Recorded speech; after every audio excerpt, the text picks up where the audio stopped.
আপু আমি তো পার্লারে যাওয়ার টাইম পাই না, ঘরে বসে কিভাবে স্কিন কেয়ার করব? ওকে, সো ঘরে বসে স্কিন কেয়ারের বিষয়টা হচ্ছে মানে প্রপারলি ডিপ ক্লিন করাটা সবচেয়ে ইম্পর্টেন্ট। আপনার বেসিক স্কিন কেয়ার রুটিনে আপনি একটা ভালো ফেস ওয়াশ রাখতে পারেন, তারপর একটা স্ক্রাবিং করতে পারেন সপ্তাহে 1 বার অথবা 2 বার। আর যদি বলেন যে স্কিনটাকে পার্লারে ফেশিয়াল করার পর যেরকম গ্লোয়িং, হেলদি এবং ব্রাইট লাগে সেরকম দেখাতে চাইলে আপনি হচ্ছে মেডিস্কোর এই স্কিন গ্লো মাস্কটা ইউজ করতে পারেন। এটা 100 ml একটি মাস্ক, এটা কোরিয়া থেকে ইম্পোর্ট করা।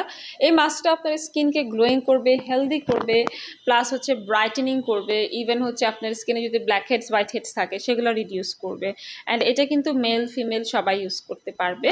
অ্যান্ড এটা হচ্ছে আপনাদের অ্যাভেলেবেল পেতে হলে হচ্ছে আমাদের রেলেমেন্স থেকে নিতে পারবেন, ফেসবুক পেজ, বা যেহেতু আজকে আপনি সরাসরি এসে গিয়েছেন বনানী ব্রাঞ্চে, সেখান থেকে আপনি পারচেস করতে পারবেন। ওকে আপু, থ্যাংক ইউ অ্যাডভাইস দেওয়ার জন্য। আচ্ছা, এটা সব মাসে কয়বার ইউজ করব? মাসে না, এটা অ্যাকচুয়ালি আপনারা চেষ্টা করবেন কি সপ্তাহে 2 থেকে 3 বার ব্যবহার করার। সপ্তাহে 2 থেকে 3 বার ব্যবহার করলে ধরেন আপনি 2 দিন পর পর বা 3 দিন পর পর ব্যবহার করলেন, ঠিক আছে?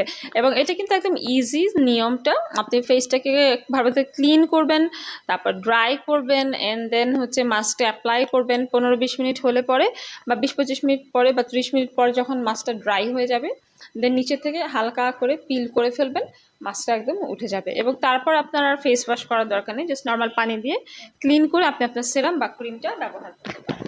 আচ্ছা আপু, এটা কি ড্রাই স্কিনে ইউজ করা যাবে? আচ্ছা, আপনার স্কিনটা কি dry? Okay, so dry oily normal combination বা পিম্পল অ্যাকনি আছে, সেন্সিটিভ স্কিন, সব স্কিনে ব্যবহার করা যাবে। এটা কোরিয়ার একদম ডার্মাটোলজিক্যালি টেস্টেড একটা মাস্ক। অ্যান্ড এই মাস্কটা অ্যাকচুয়ালি আপনি যখন পার্লার থেকে ফেশিয়াল করে আসেন, ঠিক যেরকম একটা গ্লো বা ব্রাইটনেস দেয় স্কিনটা, ঠিক সেরকম আরও বেশি ইমপ্রুভ করবে, ডেভেলপ করবে, টেক্সচারটাও কিন্তু আরও বেশি টোন আপ করবে। Thank you. Okay, welcome.